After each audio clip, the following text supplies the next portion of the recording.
All right, so I'm back. Gonna do a taste test of the beer that I made a few weeks ago with the grocery store ingredients. I just have it in this swing top bottle that I use and pour it in this.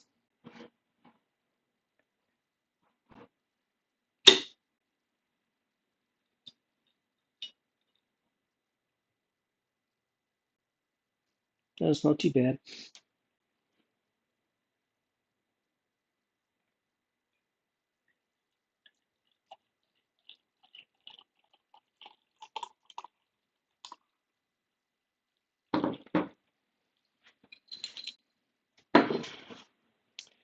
What it looks like. Hazy.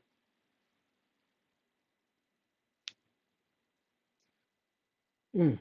Has an orange smell to it. I put orange peel in it.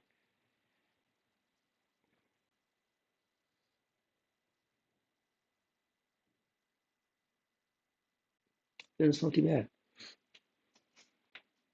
I'm glad it doesn't smell like a bay leaf. I put three of those in there. I was worried about smelling like bay leaves because I don't really like bay leaves. Taste it.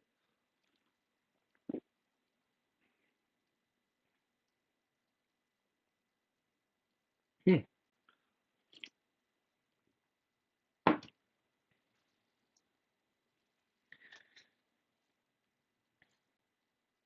Doesn't taste too bad. You can tell there's no hops in there, but it's pretty good actually.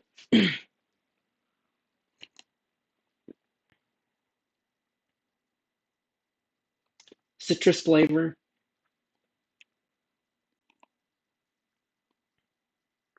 It's not too bad. So I did another version of this. Just gonna empty out the bottle. I did another version, and so I can show you here without disturbing. I did almost the exact same recipe. Everything settles to the bottom.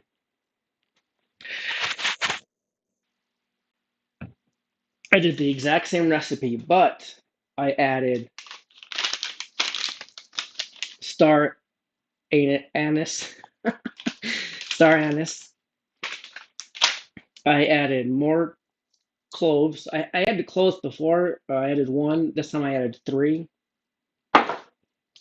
Um, Coriander. I added about the same amount, maybe a little bit more.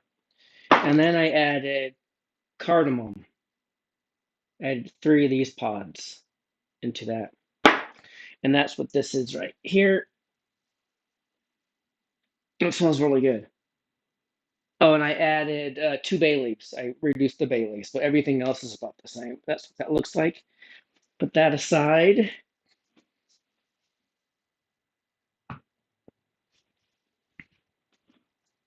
And then I did another batch, a little bit larger one.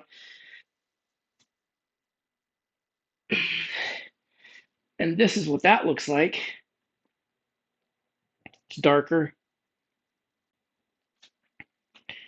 And what I did with this was um, something similar to what I just did on the other one, but I have all this malted wheat that I do. This is a 3 gallon bucket, so this is about, I don't know, probably 10, 15 pounds of malted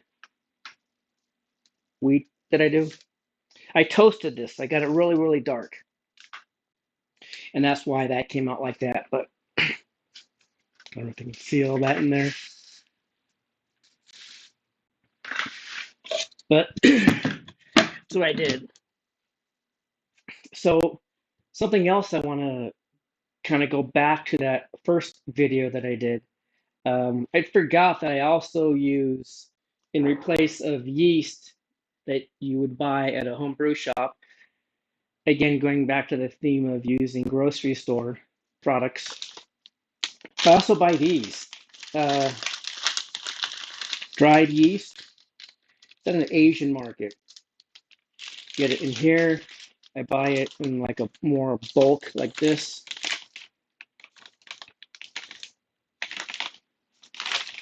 I have no idea what that says, but I know it's yeast. So I use this as well. And put this aside. I also use this enzyme. It looks like this. It comes in the bag like this.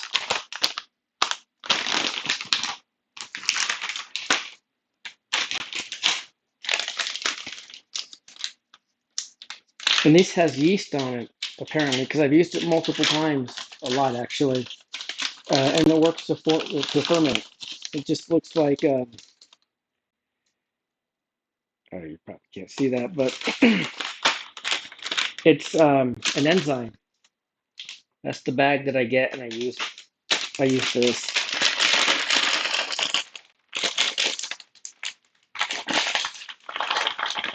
And I also germinate rye. I get this at the health food store by my house. And use this.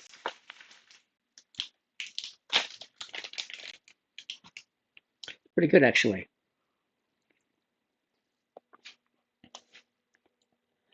Yeah, I don't taste that the bay leaf, which is good.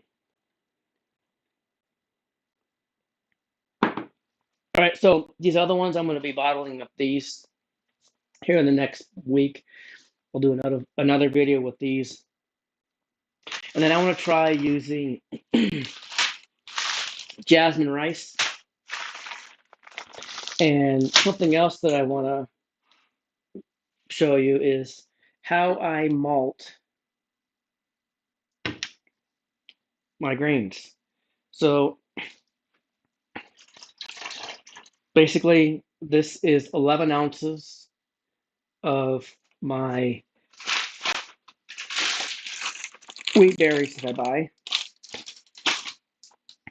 I washed them, drained them, put them in. This is just like a paint straining bag. You get them at like Home Depot. It's easier to do it this way. At least for me, it is. So I got this in some water. After it's been washed, I soak this for 18 to 24 hours. I will then remove this from the water, empty the water out, let this drain, and let it sit for another 18 to 24 hours. I go back again and I repeat the process, putting in the water, let it sit for 24 hours, remove it from the water for 24 hours, and I do that 3 times. And then I will put it in something like this. It's very simple. Most people have these at home. Or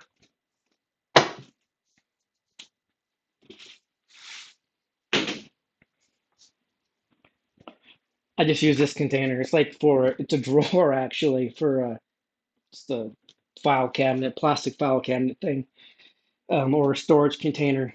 I use this, and then I'll put it in here. Try and do one level. Don't pile it up.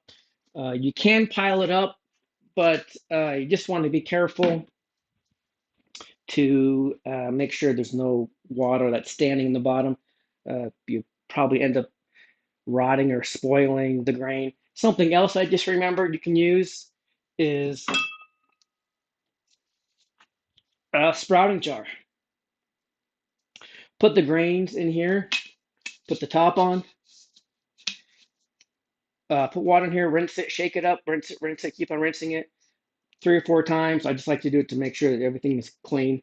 And then at the final one, just keep it on the counter for a day, pour out the water, and you want to let it sit like at a corner like this, and all the water will drain out, and it'll sit there for 24 hours drying. Fill it up with water, let it sit for 24 hours, and repeat this process 2 or 3 times. And then in about 5 days, 6 days, you'll see sprouts, and I'll do a video showing what that looks like. Um, But for now, this is how I'm going to do it this time. Put it in here, let it soak. So I just started this about 3 hours ago. And then I will let that sit for 24 hours, remove it from the water, let it sit, drain for 24 hours, and repeat that process. I'll do it 3 times. So it takes about 5 to 7 days. It kind of depends on the temperature or in your kitchen or wherever you're doing this at. The warmer it is, the faster it's going to sprout or germinate. So I will make an updated video with that. So I will see you then. Bye.